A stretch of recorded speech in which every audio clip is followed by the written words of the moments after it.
Okay guys, this is Mr. Adams from Midwood High School, and this is a video on the introduction to electrochemistry, okay? We're moving into the topic of electrochemistry, so here goes. Before I move into that, as always guys, please be safe and be well. All right guys, in this topic of electrochemistry, right, we're going to use either a chemical reaction that's going to react spontaneously, right, to produce electricity. Now, remember the last experiment that we did? We used table J, right? Remember this guy right here with the aluminum inside the copper ions, and it spontaneously reacted. I left it for us almost like a week now. And you see that funny brown stuff right there? That's your copper, right? Doesn't look too attractive, but it's a pretty cool reaction, all right? So, yes, so that's reacted spontaneously. Spontaneously simply means you don't have to provide a continued outside energy source. All right, it just goes in a specific direction naturally. Spontaneously does not mean, though, it doesn't refer to speed. It just means that it goes in a natural direction, and no problem. All right, so for number two, electrochemistry also involves using electricity, right? Okay, to drive a non-spontaneous reaction. Now, we'll talk more about that later on. Okay, that involves a topic called electrolysis and electroplating, and but don't stress. Okay, today, guys, we want to try and look at something called the Voltaic cell. All right, sometimes it's also called the galvanic cell. Now, the Voltaic cell, the principle behind the Voltaic cell or galvanic cell, okay, is what's basically inside a battery. Okay, so if you energize a battery, Duracell battery right there, okay, you have a chemical reaction, right, which is spontaneously producing electricity for you. All right, and that's what battery does. All right, because you have alkaline, right? So battery has chemicals inside which spontaneously produces electricity for you. No problem. So, in terms of this topic, guys, I said before, I'm going to say it again, right?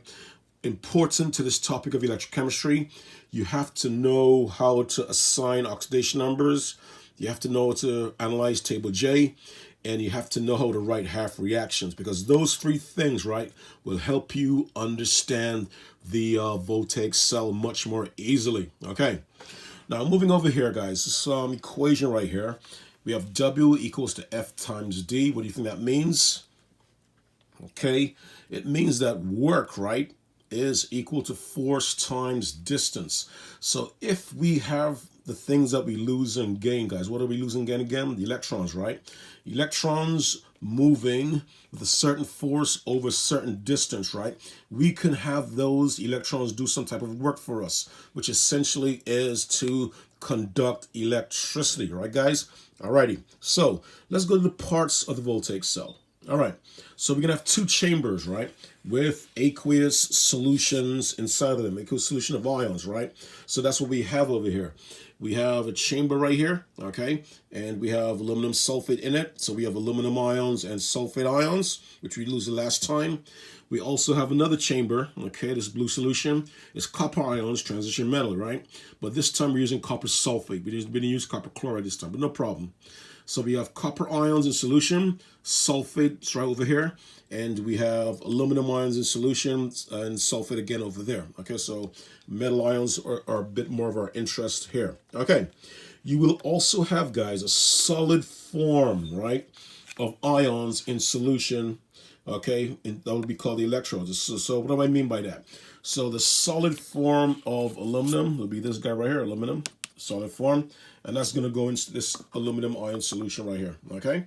And our copper, okay, solid form, will go in our copper ions over there. Those guys are called electrodes, okay? Alrighty.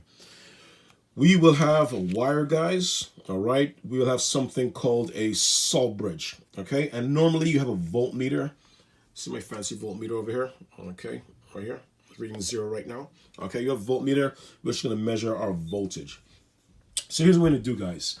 We're going to take our aluminum, all right, and put it inside the aluminum solution. We're going to take our copper, alrighty, and put it inside of the copper solution, right? Okay. Now, what's going to happen is, guys, I'm going to go into more theory in my next video that I'm going to send you guys. But this video right here is just a demonstration, right, of the reaction spontaneously producing electricity. Now, once again, what's our guy reading? It's reading 0, right? So let's hook it up. Okay. Let me go over here. Where's my clip? Here it is. And I'm going to clip it to the aluminum. Bam. Okay. Oh, my God. Got it. Okay.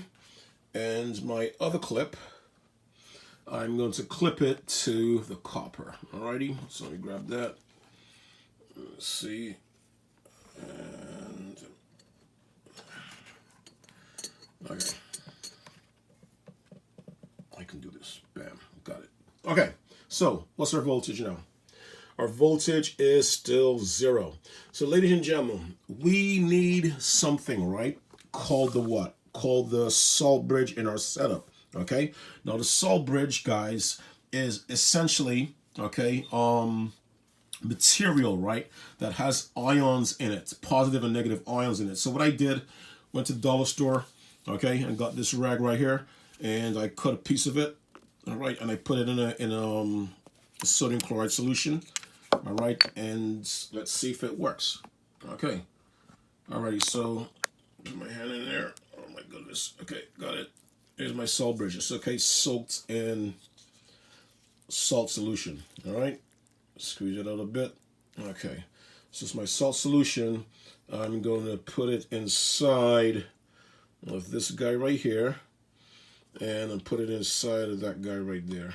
Okay, and put it a bit closer, and we're gonna see what happens. Okay.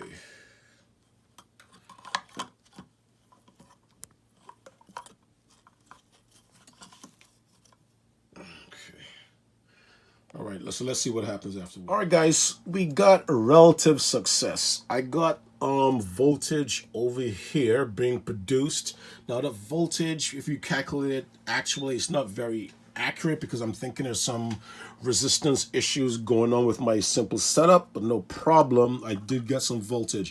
Now, ladies and gentlemen, okay, this right here, this aluminum, okay, is an electrode.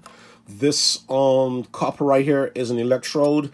The funny rag which I use right here when I soaked it in salt, that's called my salt bridge. Ions are in that guy. Okay, electrons flow through the wire. Now I'm gonna go through all this in the other video. I'm not gonna belabor the point. Okay, but this essentially, right, is how a voltaic cell works. Okay, now when you look in some textbooks and so on, okay, the voltaic cell setup would look like this. You'll see a picture like this, guys. Okay, where this right here is a salt bridge. Okay, where which your ions are. Okay, these guys right here would represent your electrodes. And in the other video, I will explain how you figure out the anode from the cathode. This guy right here will be your wire, okay, coming out of the electrodes, alrighty. And normally there's a V. That V means voltmeter, and that voltmeter will be this guy right here, which measures the voltage. All right, you notice there's two chambers, one here and one there, represented by the chambers here and there. Okay, so once again, don't stress. This topic of electrochemistry, voltaic cell, is based, right, all on these guys right here. Once you understand these guys, you will understand the voltaic cell and so on. All right, guys, as always, hard work plus sacrifice equals success. We're successful. We got some voltage. It's not the accurate actual amount, but it shows the point. All right, guys, be well, and we'll get over this. Take care.